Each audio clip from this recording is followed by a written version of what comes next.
back with another reaction video, and we got NBA legends explain why you should not trash talk the good old legend Larry Bird. Let's get straight into the video.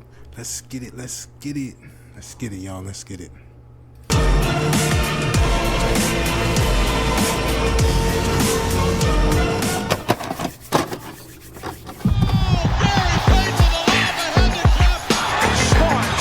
Hey guys, this is Dominique Wilkins. Hey, this is Sean Kemp. This is Gary Payton. Hey, this is Pau Gasol. NBA fans, what's up? This is Vince Carter here. Hey, what's up? This is Matt Barnes. If you're an old school NBA fan like I am, make sure you check out the Basketball Time Machine with my man Sean David. Hey guys, how's it going? Welcome back to the Basketball Time Machine. My name is Sean David. Thanks for tuning in. Let's talk some old school NBA basketball. Now, since you probably seen a couple of my NBA legends talking about Larry Bird videos, now you know that he's one of my favorite players of all time, my second most favorite player of all time. And the reason why I do this that often is simply because, to me, I know every once in a while I also have some people watching the show who are a little bit younger, and to me it's always important to show the younger folks that basketball IQ and heart are the most important attributes to become a professional basketball player. And of course, it helps to be a great shooter and it helps to have different kind of skill sets. But Larry Bird, skill-wise, obviously was the greatest, but to me that was not what made him special. And it's always nice to have NBA legends talking about those special qualities that made him the legend. So that's the reason why I do those videos so often. Yeah, in this video, again, NBA legends talking about Larry Bird, how great he was, so let's get right into it.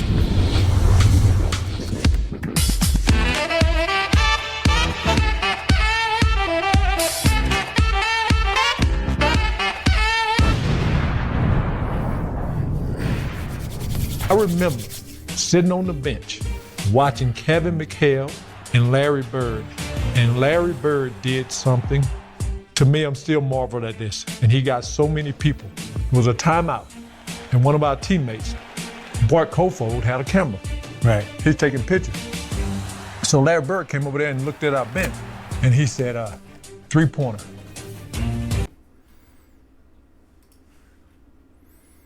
A little too high. Let me turn it down some. I also got to remember it's not my place at the moment, so let's just turn it down to the regular so you won't have my bad about that. From right over here. So I'm sitting over there looking like that Babe Ruth calling your shot already, right? Yeah. So Isaiah, I'm sitting there looking. He looked down at the floor. Hell, everybody looked down at the floor. He like he threw something. And he hit a three. Can you believe that? And I remember Kevin kind of looking over at the bench like this gonna be a long night. At 11 as we're counting. 13. Huge rack that time for Bird. He's still got to drop one here quickly. 14. This is a tie for the money.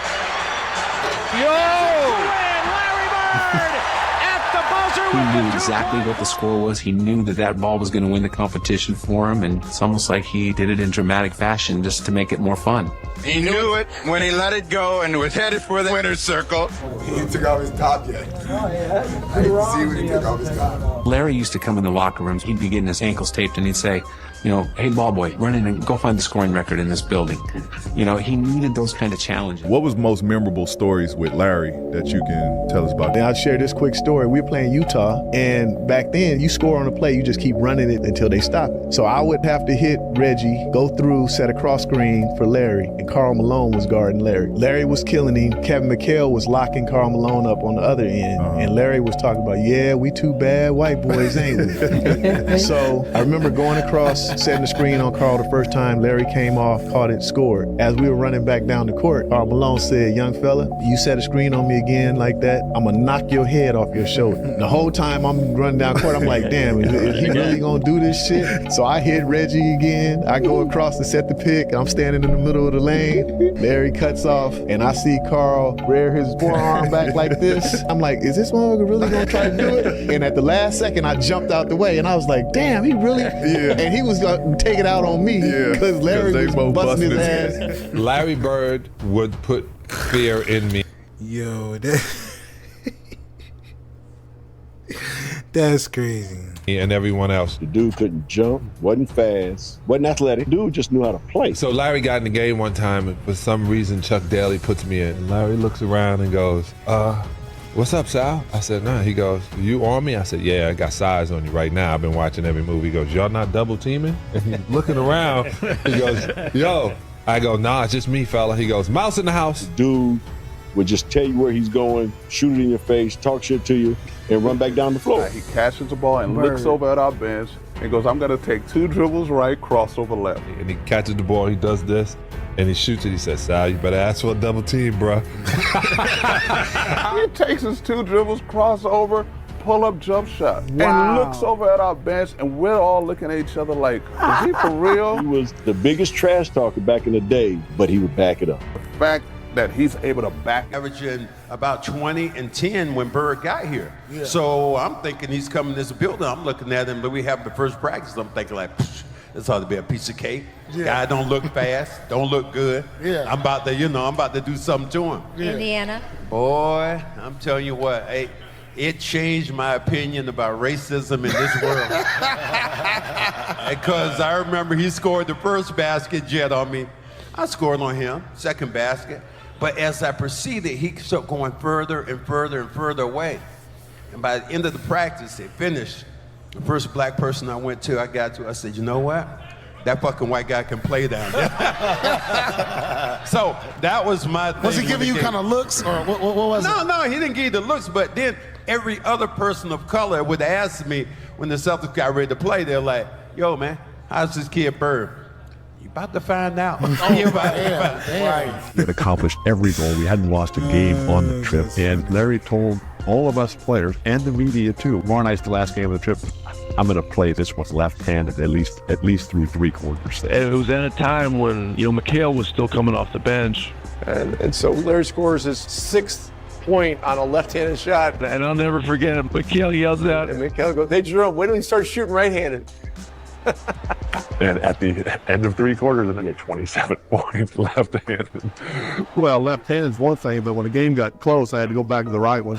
But you're playing the dream team, and I'm kind of wondering, when you walk in that gym, like, what was it like? It was one of the best times of my life. You know how it is. You're on the precipice of maybe reaching your dream, but at that time, it was no Instagram where you could see what Magic's eating at night or what Jordan's doing. It was none of this. So it was like stardom. I just remember my first day getting off the plane and I see a sign. It says Mr. Bird and Mr. Weber. And I'm like, no way. I get in the car and it's Larry Bird. Shake his hand. I'm quiet, trying to feel that balance in the car and everything. And it's the old school limo sitting in the back.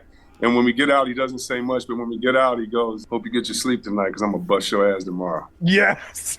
And I didn't know what to say, but I knew this is a moment you have to say something. And I was like, Larry, your back is already hurting, man. You need to take it easy.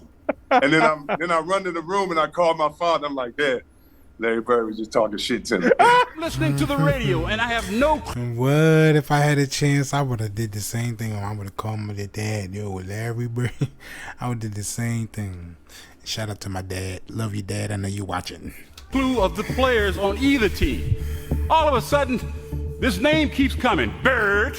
He goes to the right. Bird. He makes the shot. Bird. I said, God damn, who is Bird? Did you see the pass that Bird made? I can't see it, but I'm just trying to imagine it.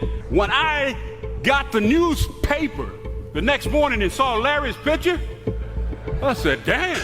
I was born in the 80s, and for me, it was very tough to watch Larry Bird play, not because I didn't like watching him, but I grew up in Germany, and in Germany, it was very tough in the early 90s to catch NBA basketball. So when I finally got to watch NBA basketball on a regular basis, that was basically his last year. So all the knowledge that I got was from getting VHS tapes, watching like hundreds of games, watching highlight reels, even though they are not really given the correct analysis, but watching just so many videos about this guy.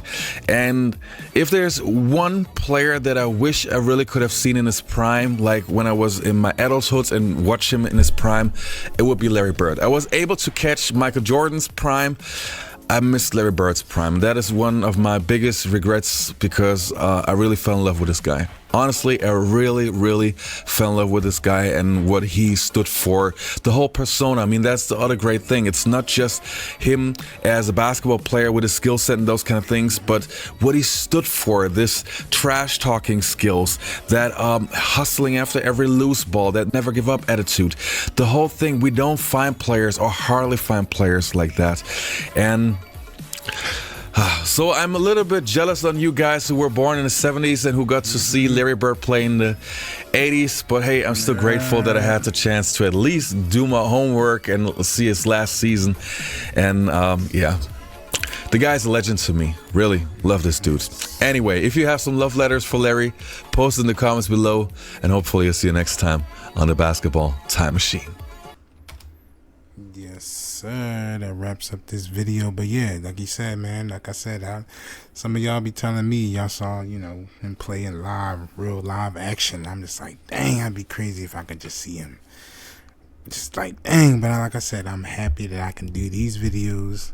Just like he said, me and him on the same page. Just, you know, just being able to just see everything, you know, the videos and homework and everything like that. So for real, like Larry Legend, he is a legend, man. That's why I love doing these videos. Always find something new all the time. All this time I've been doing this, something new all the time. Like I'm telling you, it's good, man. It's good. But yeah, we're gonna wrap up this video. Subscribe if you're new. Hit that like button. Turn on that bell. Wrapping up these videos. I know it's late, but I had some things I had to take care of. But getting these videos rolling, and look out for the next video. Love y'all so much. Peace.